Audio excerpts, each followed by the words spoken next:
You know how we sometimes find ourselves in situations where we get overwhelmed and we lose the ability to think clearly. That feeling of your heart racing and your body tensing up. What we're experiencing there is the amygdala hijack, or the fight, flight, freeze response. This is where our body mobilizes for fighting or fleeing from a threat by diverting energy from our thinking brain to our muscles. That's why we experience both an increased alertness in our body and a decreased level of functioning in our cognition. In this video, I'll go much more into explaining all the effects of this biological response. But in this video you're watching now, I'll tell you what you can actually do about it and how you can regain control and clarity in that high stress situation. I'm Camilla, I'm a psychologist, and I'm on a mission to spread mental health awareness and make better mental well-being available to more people. The STOP method is a mindfulness technique that was developed by Jon Kabat-Zinn, a pioneer within mindfulness-based stress reduction. Jon Kabat-Zinn is the man who, among many other brilliant things, has said that you can't stop the waves, but you can learn to surf. I think that's really powerful, and it's one of the principles that I base pretty much all my practice as a psychologist on, helping people navigate through difficult times in their lives by learning how to cope. Jon Kabat-Zinn developed the STOP method as part of his mindfulness-based stress reduction program. The method is designed to help people introduce mindfulness into their everyday lives and to provide a tool for coping with stress and difficult emotions. The technique encourages people to pause in the moment, bring their attention to their breath, and observe their thoughts and feelings without judgment before proceeding with a clear and present mind. So the STOP acronym stands for S, stop. Physically stop what you're doing, even if it's just for a moment. It's so easy to get caught up in our busy lives that we completely forget to pause. This helps us to do that every so often. T stands for take a breath. Take a few deep breaths, focusing on the sensation of that breathing. Taking these few deep breaths will help us calm our nervous system and our body. We'll talk much more about that in a little bit. O stands for observe. Observe your thoughts, feelings, and bodily sensations without judgment. And finally, P stands for proceed. After taking a moment to observe, proceed with whatever you were doing, but with a fresh perspective and less stress and anxiety. I've actually adapted this model slightly in my everyday practice and use of it with my clients, but I'll tell you about that when we get a little bit further into the video. But right now, this is the model in its original form and how Jon Kabat-Zinn intended it. So this is a really simple yet effective way of bringing that bit of mindfulness into our busy lives. By pausing and taking that moment to observe our bodily sensations and our thoughts and feelings, it can help break the cycle of stress and anxiety and bring a sense of calm and clarity. The STOP method can be useful in pretty much any situation where our stress or anxiety levels are high. Some examples of this could be work stress. So if we're faced with tight deadlines at work or a high workload, then the STOP method can help us regain our calm and regain our perspective and focus to deal with the situation. If we find ourselves in a conflict, when we're in an argument or a conflict, it can be really easy to become reactive in that situation. This is again thanks to our amygdala hijack, which makes it difficult for us to put ourselves in the other person's place, to be empathetic, to be rational thinking. This can sometimes lead to what I like to call the conflict hangover. So that's when we walk away from a conflict and regret something that we said in the heat of the moment. To avoid saying something that we didn't actually mean or we didn't want to say, the STOP method can help us to regain that calm and to respond in a way that's actually thought through and that we won't regret the next day. Public speaking could be another example,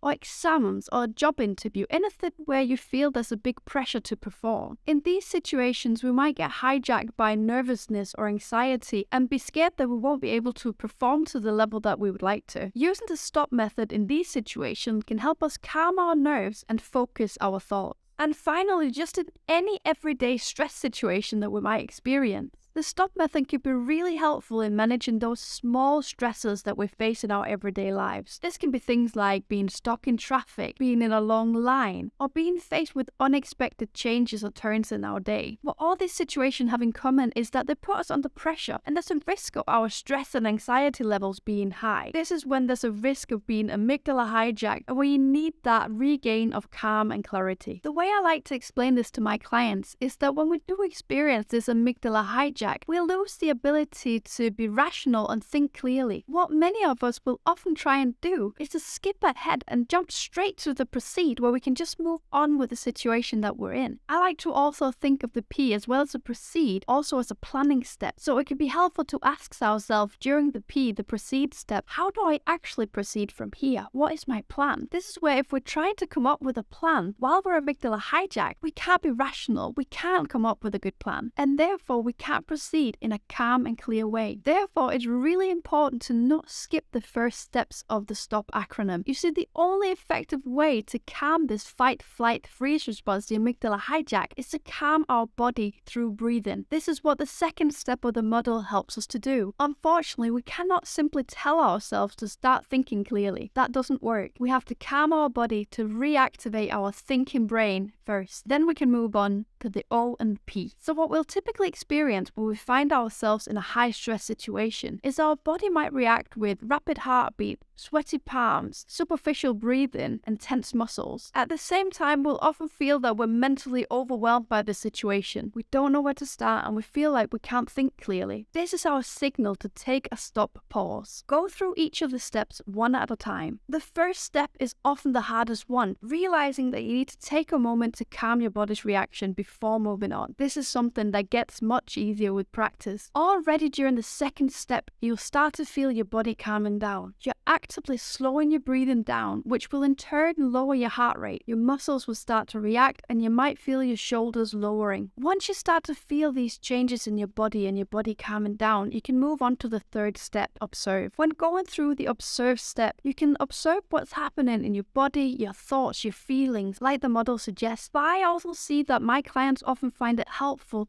to observe the situation that's actually brought this amygdala hijack on. What's happening around you? What are you reacting to? It can help to label the experience and the situations that you observe, almost narrating them for yourself. When you have that overview, you can move on to the fourth and final step, proceed. Or in some cases, I like to call it plan. What are your next steps? How are you going to move on from this situation? This is the step we might be tempted to try and jump to right from the start. What do I do now? But if we've not taken the time to calm our system, to observe the situation we're in and how we feel about it first, that can be an impossible task. But at this point, after going through the first three steps, you should be well equipped to plan out your next move and to move on in the situation. So once you've calmed your body, identified the trigger and how you're feeling about it, and planned your next steps, you'll feel calmer and much more able to manage the situation that you're in. You have overcome and conquered the amygdala hijack. So let me give you a real life example of this. Imagine that you have a public speaking engagement and you feel really nervous. You can feel the anxiousness taking over,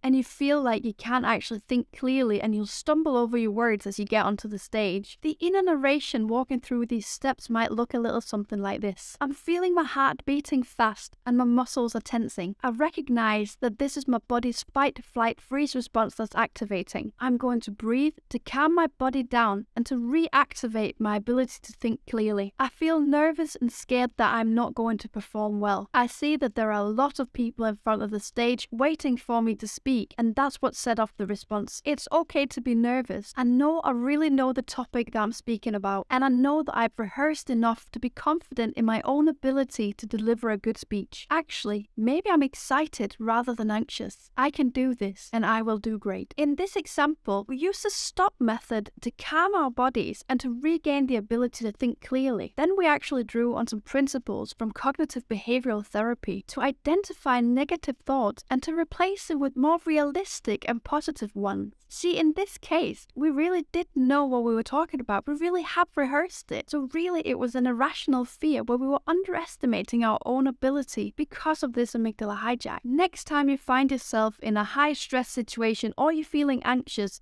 try the stop method. The only thing you need to remember at first is to stop. Then talk yourself through each of the steps. Keep using this method every time you face difficult situations, and you'll notice that over time, it gets easier not only to spot the situations where you need it, but also to practice the method itself. Thank you for watching this one. I hope you found it helpful. I have new videos on this channel every single week to help you understand your own psychology and to help you along the way of improving your mental well-being. Make sure to subscribe to not miss out. I hope to see you in the next one. Take care and bye for now.